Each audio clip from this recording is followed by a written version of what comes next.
Since I was a little kid, I've been fascinated by motorcycles. The sound of the engines, the smell of oil and gasoline. I've spent days and nights in my garage with oil-covered hands, a lifestyle only understood by those who share the same passion. It's my way of expressing my thoughts and being creative. A journey of challenges, obstacles, and good old craftsmanship. When you're finally out on the road, it's a different way of driving. You're on your own. You feel the wind and the road itself. It empties your mind and liberates you from everything else.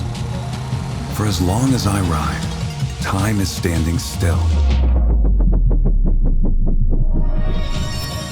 In the end, it's not about your destination. It's about enjoying the journey and the stories that come with it.